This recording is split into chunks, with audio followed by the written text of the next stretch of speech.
Welcome to Felon, True Crime Podcast. In this, the 8th episode, we explore a series of violent crimes that occurred in Western Australia, the memory of which still haunts the lives of many to this day. There will be descriptions of violence and adult themes throughout this episode, so again, listener discretion is advised.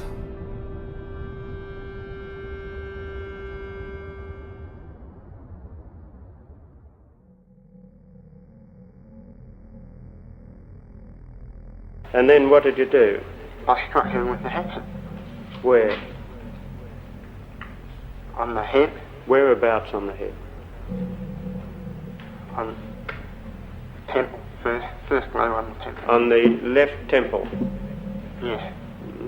How many times did, and I think I should say the witness indicated with his finger the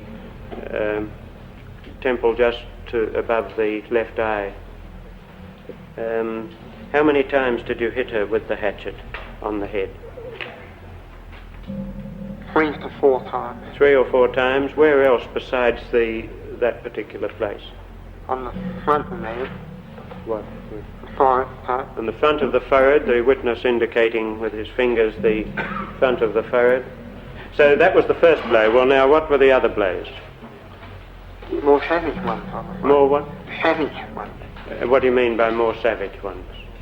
With the front, the blade of the hatchet. Mm-hmm. The point. With this? Yeah. With the chopping edge of the hatchet?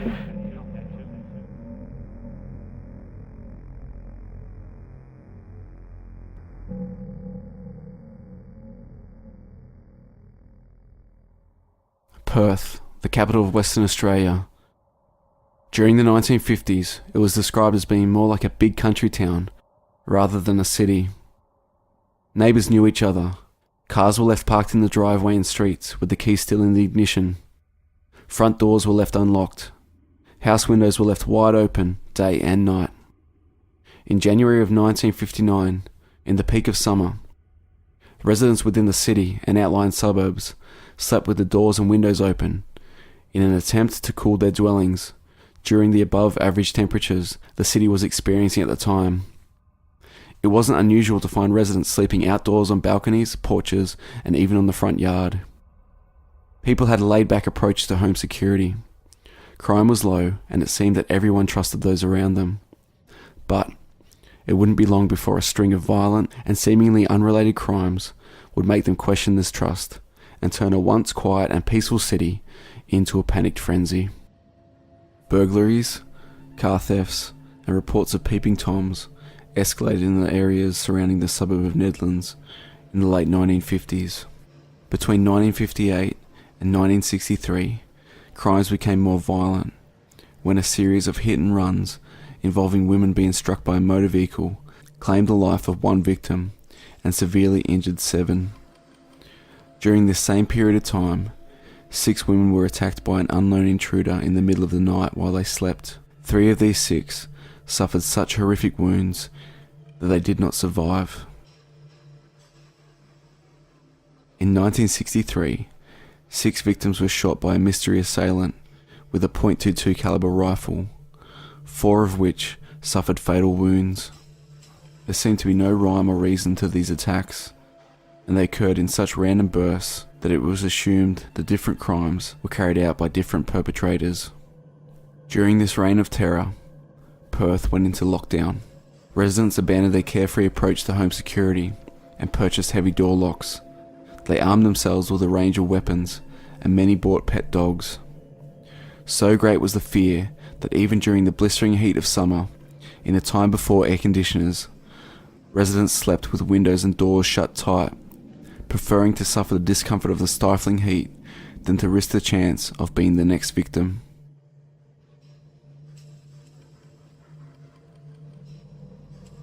The 30th of January, 1959, approximately 2:30 a.m. A dark figure slips quietly through an open window of a stranger's home and steps slowly across the room. He can hear the faint breathing of the occupant as he moves closer towards the sleeping stranger. His eyes take time to adjust, but he can now see the unsuspecting woman sprawled contentedly in her bed. Sensing a foreign presence, the woman stirs from the blissful ignorance of her dreams to the unfolding nightmare. Through a haze of semi-consciousness, her heart instantly skips as her blurry eyes snap into focus on a dark figure standing over her near the side of the bed. With a gasp of terror, she sits upright. This sudden movement provokes the dark figure, and he grabs at her. She screams and fights the best she can against her silent attacker, but he is stronger. She gouges at his face, but this merely serves to fuel the fire of rage burning inside. He unleashes an onslaught of violence, thrusting a knife into her face, neck, and chest. She screams as each savage blow pierces her over and over, and then it stops. Her screams fade to a dull moan. The moan soon fades to silence, and Penina Berkman is gone.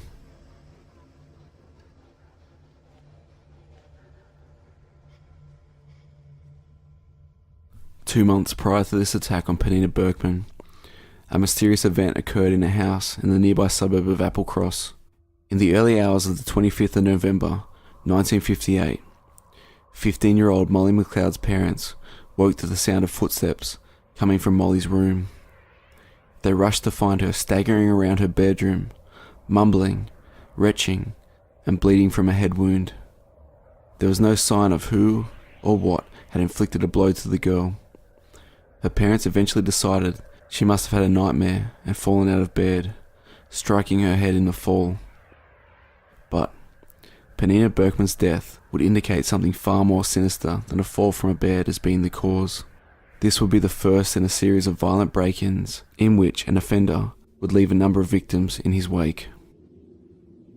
The 8th of August, 1959.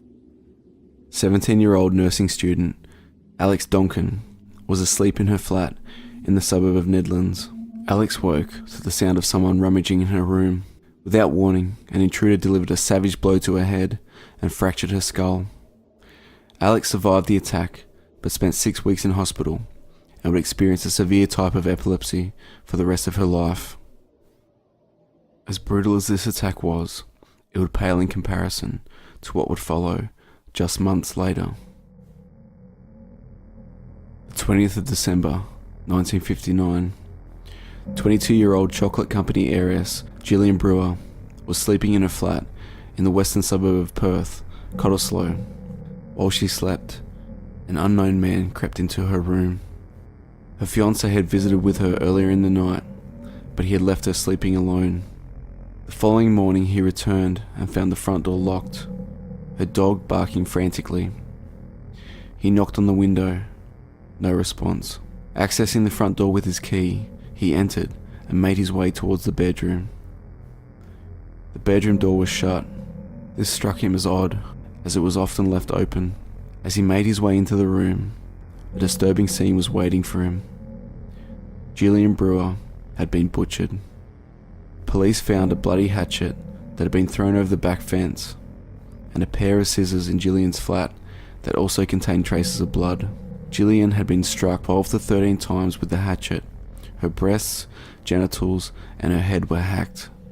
The flat side had been used to strike her stomach, thighs, and throat. A blow had severed her windpipe.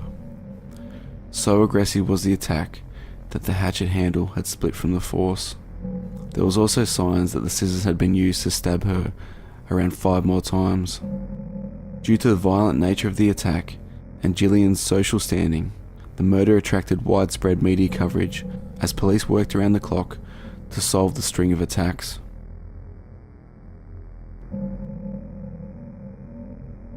The 7th of April, 1961.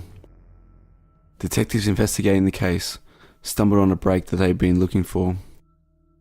19-year-old Darrell Raymond Beamish was taken into custody for sexual offences against young children. He was known to police as being a prowler and petty thief. While holding Beamish for questioning in unrelated matters, detectives turned their focus to the murder of Gillian Brewer. Beamish had contracted cerebral meningitis as a baby, which left him deaf and mute. His questioning was conducted with the aid of a sign language interpreter. Following intense interrogation, Beamish broke down and offered a confession to the hatchet slaying of Gillian Brewer. Detectives had their man for the high-profile case, and Daryl Beamish was tried, convicted, and sentenced to death by hanging. This sentence was later commuted to life imprisonment. With this sentence, the public breathed a sigh of relief. A killer had been captured and convicted, and life slowly returned to normal. But there was no evidence linking Daryl Beamish to any of the other crimes, and soon after being locked away, similar attacks continued. The 3rd of March, 1962, in the suburb of Nedlands. 23-year-old Anne Melvins was fast asleep, and she woke to an unknown attacker wrapping a towel around her neck and tightening it. She struggled, but with the pressure of the towel, she slipped into unconsciousness. The attacker tied her arms with stockings. A reprieve came when the attacker was distracted by a noise and left the room to investigate. Anne regained consciousness and screamed, which caused her attacker to flee into the night. The 29th of December, 1962, Peggy Fleury woke to the dark silhouette of a stranger standing over her bed and removing her pajamas. She screamed, but the intruder struck her in the face with a torch, then his fist. She continued to scream, and the attacker again ran off into the night. Peggy required facial surgery and would spend 4 days in hospital. The 15th of February, 1963. As with the previous victims, a silent figure slipped into the home of Lucy Madrill. The familiar scenario played out, and Lucy woke to find a mystery intruder standing over her bed. The intruder pounced on her and clasped his hands tight around her throat. She was quickly throttled to unconsciousness as she struggled for life. Once unconscious, a lamp cord was used to strangle her. Her lifeless body was then violated. She was dragged from her house into the front yard, where her body was violated yet again, this time with a whiskey bottle. She was left naked, with the whiskey bottle left cradled in her arm. The 15th of June, 1963. Carmel Reed stirred to a strange sound in her room. As she sat upright in her bed to investigate the source, an umbrella was thrusted into her. She screamed, causing her mystery assailant to again escape into the night. This series of attacks was not the only threat to the residents of Perth during this period of time. In the month prior to Lucy Madrill being strangled and her lifeless body being strewn on the front lawn, a gunman had wreaked havoc in nearby suburbs during a deadly killing spree, fueling the already high level of hysteria within the community. Rowena Reeves and Nicholas August sit chatting in a parked car. The couple recount the festivities of the previous hours, and they share a drink. During this light-hearted banter, a silhouette of a figure on the opposite side of the road snaps Rowena from her conversation. Sensing her distraction, Nicholas whips around to see the same dark figure. He's staring into the car and standing motionless. They call out for him to move on, but still he remains unmoving and still staring. Nicholas throws a bottle from the car at the silent figure. It smashes near him on the roadside, and now he starts to move. Slowly he raises an object that he's been cradling. With one arm outstretched towards the couple, and the other arm bent and tucked to his chest, he points an object the pair can now see. Staring at them is something far more concerning than the eyes of a stranger. It is the barrel of a rifle aimed squarely at them. He fires.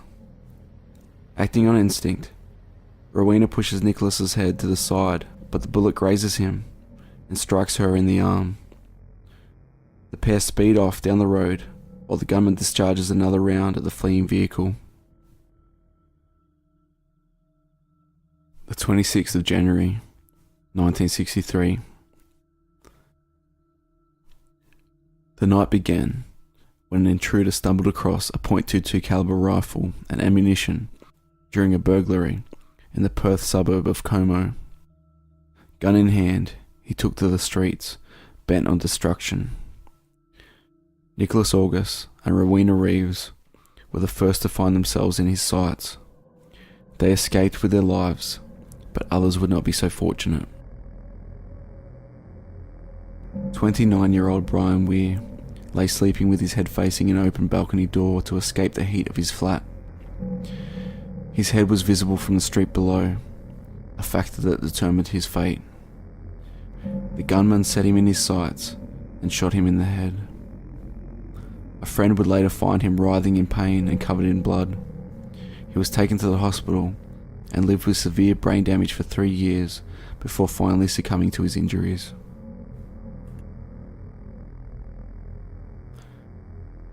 The roommate of John Sturkey woke to the sound of moaning coming from the veranda. John had been sleeping on the outside balcony of his boarding house due to the heat when an unknown assailant aimed a rifle at his head and shot him point blank. He died soon after his roommate came to his aid.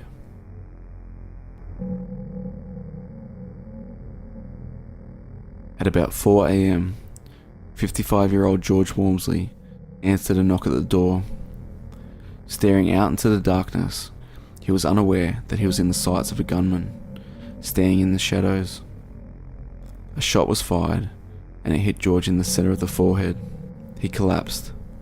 His wife and daughter rushed to his side. In a matter of minutes, he was dead. The 27th of January, 1963. Police responded to the shootings with an unprecedented manhunt. A spent .22 shell was located and police went about checking 60,000 rifles and fingerprinting 30,000 males over the age of 12. Police worked around the clock, but they were unable to establish any leads. Another killer was still on the loose. Panic again swept Perth, and residents locked themselves indoors. Media and residents dubbed the unknown assailant the Night Caller. The 10th of August, 1963. A similar style shooting would occur in the suburb of Dalkeith. 18-year-old university student Shirley MacLeod was babysitting for the Dowd family. Upon returning home, the Dowds discovered Shirley slumped on the couch and presumed she had fallen asleep. On closer inspection, they discovered that she'd been shot in the head. Police were alerted, and they were convinced it was the same shooter as the Australia Day massacre. The Night Caller had struck again. Later in the month of August, 1963, an elderly couple stumbled across a rifle hidden in the shrub area beside Rookwood Avenue in the suburb of Mount Pleasant. The couple, sensing that this was suspicious, quickly alerted the police. Upon testing the rifle, police were able to verify it was the same gun used in the murder of Shirley MacLeod.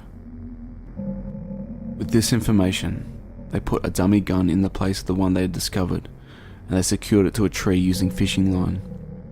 Police camped out at the scene, hoping the gunman would return to collect his hidden rifle. The trap was set, and they waited. The 1st of September, 1963. 17 days after the discovery of the rifle, police camping out the scene finally got the breakthrough they needed.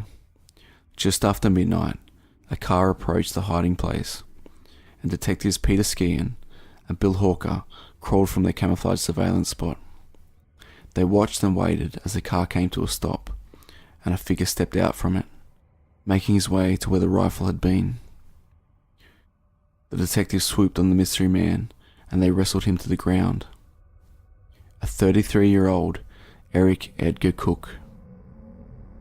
Eric Cook was born on the 25th of February, 1931, to teenage parents Christine and Vivian Cook.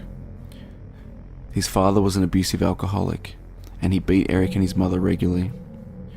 His 2 younger siblings were spared these beatings, and Eric often tried to protect his mother from his father's brutality.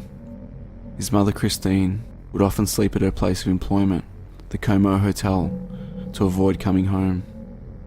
Eric would hide underneath his house or roam the neighbourhood. During his early years, Eric Cook spent time in orphanages and foster care due to his dysfunctional home life.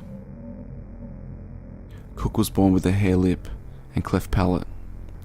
Attempts at surgery were made when he was young. However, he was left with a slight facial deformity and speech impediment, causing him to speak in a nasally mumble. His obvious handicaps made him the target of bullying at school. At the age of 6, Cook was expelled from primary school for stealing a teacher's purse. Cook left school at 14 and began working as a delivery boy. He would give his weekly wages to his mother to help support his family, as his father didn't work. At the age of 17, Eric started to commit petty crime and acts of vandalism. He served his first stint in jail for burning down a church after he was rejected from joining the choir. He would often sneak into houses and steal valuables. He also took pleasure in destroying personal items of the occupants, cutting up clothing and furniture. It was later noted by police that he would commit strange acts while in the homes he robbed. A detective familiar with Cook's crimes once stated, "If the owners had a goldfish, he would put the goldfish in a pan on the gas stove. People would come home to the goldfish being boiled." Eric Cook was angry at the world, and he was venting his rage on those he considered more fortunate than himself. He relished in the crimes and would often cut out newspaper clippings and show them to acquaintances in an attempt to gain respect. On the 24th of May in 1949, police caught up with Cook, matching his fingerprints to a number of cases, and he was sentenced to 3 years in prison for 2 charges of stealing, 7 counts of breaking and entering, and 4 counts of arson. Soon after his release from prison, he joined the Australian Army. It was during this time in the Army he was given firearm training and showed a natural ability for marksmanship. But his career in the Army would be short-lived, as they soon discovered his criminal history. Upon this discovery, he was promptly discharged. Soon after his discharge from the Army, he was fellowshipped by a local Methodist church, and it was here that he met Sally Lavin, a 19-year-old waitress. The two were married on the 14th of October, 1953, and children soon followed, 4 boys and 3 girls. Following his marriage to Sally, Eric Cook soon fell back into his old ways of criminal activities, and he was arrested and charged a number of times as a peeping Tom and finally for stealing a car. He was sentenced to 2 years hard labour. After his release, he continued with similar crimes. However, he learned that he needed to cover his tracks and started to wear white gloves to prevent leaving evidence in the form of fingerprints. When detectives arrested him at the scene of the hidden rifle, he was wearing the very same gloves. With Eric Cook now in custody, police pressed him about the murder of Shirley MacLeod, who they knew had been shot with the rifle that was left hidden in the bush. A spent .22 cartridge was also found in the back of his car. At first, Cook claimed to have known about the rifle due to stopping to relieve himself one day and stumbling upon it, but the police knew better. His car had been seen driving past the area days prior, but he had not left the vehicle. Police knew that they had the man responsible for Shirley MacLeod's death. At this point, officers were hoping to wrap up the case of Shirley MacLeod's murder, but the similarities between the murder of Shirley and the Australia Day shootings were not lost on police. Following questioning, Cook confessed to Shirley's murder, but he stopped short of claiming responsibility for any other crimes. Officers that had previous run-ins with Cook were brought in to assist in questioning. It was hoped that if they could have police present who had a rapport with him, he would open up. One of these officers was Detective Baker. Over the years, Cook had been in and out of the police station a number of times. He had become known to police almost affectionately as Cookie, and was seen as nothing more than a petty thief and prowler. But his ties to the death of Shirley MacLeod changed this, and Detective Baker thought it necessary to press him further on the Australia Day killings. Detective Baker was blunt with Cook and told him straight, "Cookie, you're going to hang, you know. There's no doubt about it. You've got a wife and kids. Think of them, and then think about whether you're going to be dragged to the gallows like a mongrel dog, or you're going to go there like a man. These words struck a chord with Cook, and he let out a wail. He then reached for a pen from Baker's top pocket and began to write the details of his previous crimes that would shock even the detectives. He admitted to the shootings on the 26th of January, but this confession was only scratching the surface to the extent of his crimes. In the following 3 weeks, Eric Cook, escorted by police, led them to various suburbs of Perth, recounting the details of his crimes at the scenes where they occurred. He took them to the locations of the shootings, but he also took them to another significant location. It was where he had carried out his first act of violence. The 12th of September, 1958. 26-year-old Nell Schneider woke up in the emergency ward of Perth Hospital. Nell's last memory of the evening was riding her bike along the road, and then everything went black. Her body was discovered in a bloody mess on the side of the road.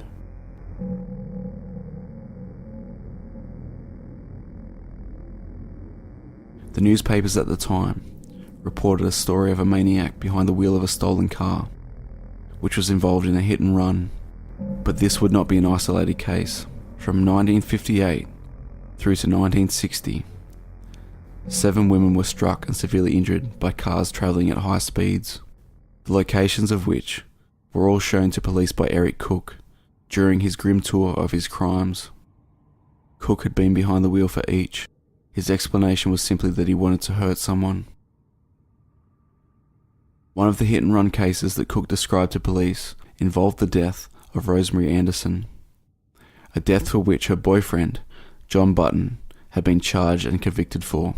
On the night of the 9th of February, 1963, John and Rosemary had been out in John's car when they became involved in an argument.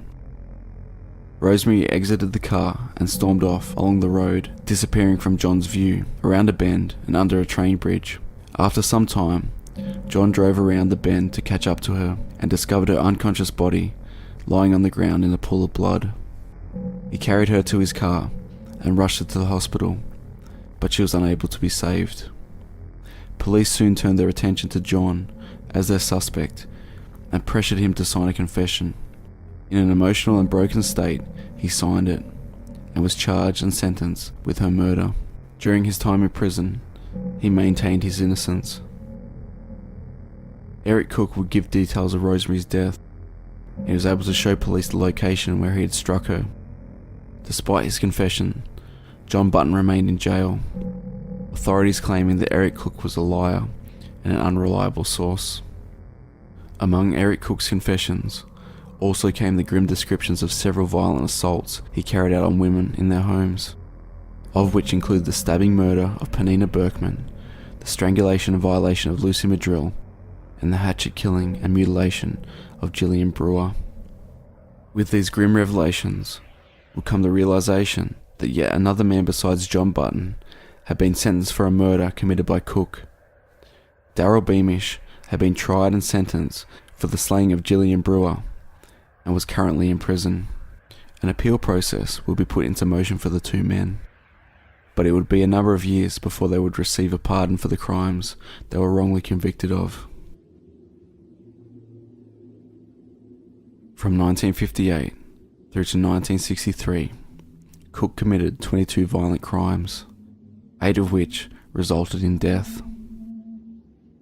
Following a 3-day trial, Eric Edgar Cook was found guilty of willful murder and sentenced to death by hanging. In the middle of the controversy over the hanging of Eric Edgar Cook, people in the streets of Perth gave their opinions about the execution which was to take place later that week. Do you think that Eric Edgar Cook should hang? Yes, definitely. Why do you feel that way? Because he's a vicious and violent murderer, and he doesn't deserve any sympathy from anybody whatsoever. In spite of the fact that anything these parsons might get together and hold meetings and protest meetings, I have no sympathy with Cook or that type of person whatsoever. Yes, I definitely do. Until he is hung, there'll always be a reminder to the people he wronged that the book can't be closed. Every time that something comes up about him, if they want to let him off with a bit of leniency or put him in a mental asylum or talking about his family. 8 a.m. on the 26th of October, 1964, in Fremantle Prison, Cook was hanged. Are you in favour of hanging Eric Edgar Cook? No, I am not. Why do you say that? Because I don't think it's the Christian idea at all. I don't think the two blacks make a white. And where did you hit the woman with that? As I mentioned, on the front of the head and across the... On the front, you mentioned it sideways. Do you mean you chopped it along there? No. For 30 seconds, I had struck her approximately 3 more times. And she was out of the way. But then I proceeded to shoot the dog. What do you mean she was out of the way? Oh, she was semi-conscious or unconscious. She was unconscious? Yes. So you'd finished with the woman's At the moment. When you soothed the dog? Yes. She was lying inert? She was writhing a bit. After you soothed the dog, what did you do then? I took back, reached back the sheeting that was over her and started to attack her with the hatchet on the body. And where did you strike her with the hatchet on the body? A couple of times around near the rib. A couple of times around the ribs? Around there. Below the breast? Yes. Mm-hmm. And once in her private part, her vagina. In the what? In her vagina. Vagina. And how heavy were these blows? How hard were they? Were you? Quite a solid blow. Were they all as hard as each other, roughly? No. Which were the most severe blows that you gave? I think the one I hit her between the legs was the most severe blow. Mm. I suppose you'd completed what you felt compelled to do, had you? You felt compelled to murder this woman, or you decided to murder the woman and with the hatchet, and I suppose you decided you'd done that. No, then I gave her another hit on the head and split, as you can see, the handle of the hatchet. You gave another hit on the head. How did you... With the flat of the hatchet. Yes, and whereabouts on the head did you hit her? You know? I cannot recall. No. I had, at that time, Mr. Wilson, I hadn't shone my thoughts.